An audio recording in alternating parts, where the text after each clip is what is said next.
Hello बच्चों, कैसे हैं आप सब। आई होप आपकी साइंस की प्रिपरेशन बहुत अच्छी चल रही होगी। आज जो यहाँ पर इस वीडियो में हम करने वाले हैं वो हम इलेक्ट्रिसिटी के 5 एमसीक्यूज करने वाले हैं जो मोस्ट इंपॉर्टेंट है। ऐसे एमसीक्यूज आपको एग्जाम में देखे जा सकते हैं। तो सबसे पहले हम यहाँ पर फर्स्ट क्वेश्चन उठाते हैं बिना देरी के। तो हमारा यहाँ पर जो फर्स्ट क्वेश्चन है वो कहता है battery of 10 volt carry 20,000 coulomb of charge through a resistance of 20 ओम। यहाँ पर एक बैटरी है 10 वोल्ट की जो 20,000 कूलम को कैरी करती है। 20 ओम का यहाँ पर रजिस्टर है। The work done in 10 second. यहाँ पर हमको 10 सेकंड में पता करना है कि कितना वर्क डन हो रहा है। तो यहाँ पर सिंपल फॉर्मूला हम लगाएंगे क्योंकि एमसीक्यूज है तो हमको यहाँ पर 1 मिनट के अंदर या 30 सेकंड में 45 सेकंड में हमको एक क्वेश्चन करना होता है। तो यहाँ पर वर्क डन की मैं बात करूंगा तो W इक्वल टू होता है Q इंटू V। यहाँ पर Q कितना है 20,000 और वोल्ट दे रखा है हमको 10। जब इसको मल्टीप्लाई कराएंगे तो हमारे पास में आएगा यहाँ पर 2 के आगे कितने जीरो लग जाएंगे 5 जीरो। इसको लिखना चाहेंगे तो 2 की पावर 2 इंटू 10 की पावर 5 जूल। इसी तरीके से आप बढ़ते हैं हमारे सेकंड क्वेश्चन की तरफ। सेकंड क्वेश्चन कहता है 2 bulbs are rated 40 watt 220 volt and 60 watt 220 volt and find their ratio. Resistance का रेशियो यहाँ पर हमको पता करना है। तो हम यहाँ पर जानते हैं कि P क्या होता है हमारा, P इक्वल टू होता है VI। I की वैल्यू हमारे पास में नहीं है। अगर I की वैल्यू हम निकालना चाहे रेजिस्टेंस की फॉर्म में तो V अपॉन R होती है। ये जो चीज आती है ये ओम्स लॉ से आती है। ओम्स लॉ होता है V इक्वल टू IR। वहां से हमने I निकाला तो V अपॉन R बना। इसे जब यहाँ पुट करते हैं तो हमारा जो P बनता है वो बनता है V square upon R। V square upon R। और अगर देखा जाए तो V जो है वो दोनों बल्ब के लिए क्या है, कांस्टेंट है, सेम है। 220 वोल्ट आ रहा है दोनों में। तो जो P का रेशियो होगा वो R से रेसिप्रोकल हो जाएगा। P जो होगा वो रेसिप्रोकल हो जाएगा 1 अपॉन R। अब हमारे पास में दो बल्ब है, दोनों की पावर अलग अलग है तो एक को P1 कह देते हैं और इसका R1 हो जाएगा। उसी तरीके से अगर मैं दूसरे बल्ब की बात करूंगा तो P2 equal to 1 upon R2 हो जाएगा। अब हमको रेशियो निकालना है R1 और R2 का। तो आप देखिए R1 को अगर मैं यहाँ शिफ्ट करता हूं तो 1 अपॉन P1 बन जाएगा। R1 मेरा बनेगा 1 अपॉन P1। उसी तरीके से मैं R2 निकालूं तो 1 अपॉन P2 बनेगा। तो R2 इन दोनों का रेशियो निकालना है। इसको आप रेसिप्रोकल कर सकते हैं तो ये ऊपर की तरफ जाएगा आपका, तो ये ऊपर P2 आ जाएगा। एक दूसरे के रेसिप्रोकल है R1 P1 का और R2 P2 का। और हमको पता है दोनों की पावर कितनी है, P2 है 60 और ये है 40। इसको जब कट करते हैं तो हमारा रेशियो आएगा 3:2। तो यहाँ पर हमारे जो फाइनल आंसर आएगा वो 3:2 होगा। मतलब हमारा डी ऑप्शन करेक्ट हो जाएगा। अब इसी तरीके से हम बढ़ते हैं हमारे थर्ड क्वेश्चन की तरफ। जो हमारा थर्ड क्वेश्चन है वो कहता है what are the resistance between A and B।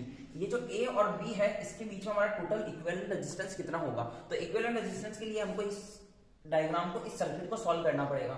देखिए 2 और 3 जो है वो एक दूसरे के पैरेलल में है और 4 और 2 जो है एक दूसरे के साथ में सीरीज में है। तो इसको पूरा इक्विवेलेंट रेजिस्टेंस निकालने के लिए सबसे पहले इस सीरीज को सॉल्व करना पड़ेगा। अगर मैं इन दोनों का सीरीज कॉम्बिनेशन लगाता हूं तो 4 + 2 हमारा कितना बन जाएगा 6 ओम। अब ये 6 ओम, ये 3 ओम और ये 2 ओम, ये मिलकर तीनों पैरेलल में है। तो पैरेलल के लिए हम क्या लगाएंगे 1 upon 2 plus 1 upon 3 plus 1 upon 6। हम इसे जल्दी सॉल्व करेंगे क्योंकि एमसीक्यूज है। एमसीक्यूज में हमको बहुत जल्दी से आंसर निकालना है 1 मिनट के अंदर। तो 2, 3 और 6 का जब एलसीएम लेने जाते हैं तो 6 बनता है। उसके बाद में ये बनेगा आपका 3, ये बनेगा 2, ये बनेगा 1। तो ये बनेगा आपका 6 अपॉन 6। मतलब जब कट होगा तो ये 1 ओम आ जाएगा। तो यहाँ पर जो आपका ऑप्शन सही होने वाला है वो आपका बी ऑप्शन सही होगा 1 ओम। अब बढ़ते हैं हम बिना देरी के हमारे फोर्थ क्वेश्चन की तरफ। अब जो हमारा फोर्थ क्वेश्चन है वो कहता है calculate the current flow through the 10 ohm resistor in the following circuit. यहाँ पर हमको जो चेक करना है वो करना है कि 10 ओम के रजिस्टर में कितनी करंट फ्लो होगी। अब हमें पता है कि पैरेलल के अंदर जो करंट होती है वो अलग अलग होती है और हमको 10 ओम की निकालनी है। तो सिंपल से हमारे पास में जो होता है Ohm's law V equal to IR। अब करंट निकालनी तो V अपॉन R बन जाएगा और ये I बन जाएगा। V कितना है 6 है, R कितना निकालना है 10। जब इसको निकालेंगे तो बनेगा 0.6 एम्पियर। और हमारा इस तरीके से ऑप्शन कौन सा बी हो जाएगा, बी ऑप्शन करेक्ट हो जाएगा। हमको रॉकेट की स्पीड से एमसीक्यू सॉल्व करने क्योंकि हमारे पास में ज्यादा टाइम नहीं होता है एमसीक्यूज के लिए। अब बढ़ते हैं हमारे फिफ्थ क्वेश्चन की तरफ। फिफ्थ क्वेश्चन कहता है if n resistance each of resistance are connected in parallel combination then their equivalent resistance is. तो यहाँ पर हमको ये बोलता है कि R रजिस्टर्स है आपके पास में, सॉरी N रजिस्टर्स है और R इनकी वैल्यू है। अगर मैं यहाँ पे बात करूँ तो पैरेलल की अगर मैं बात करता हूँ तो पैरेलल में जो हमारा इक्विवेलेंट रेजिस्टेंस होता है वो होता है 1 upon R1 plus 1 upon R2 plus 1 upon R3 और ऐसे चलते हुए कितने होते हैं 1 अपॉन Rn। और इन सब की वैल्यू हमको R दे रखी है तो मैं ऐसे लिखूंगा 1 upon R plus 1 upon R plus 1 upon R और ये कहां तक चलेंगे 1 अपॉन Rn नंबर तक। अगर इन सबका एलसीएम लेंगे तो R आएगा, ऊपर जो हमारे नंबर्स आएंगे वो n आएंगे।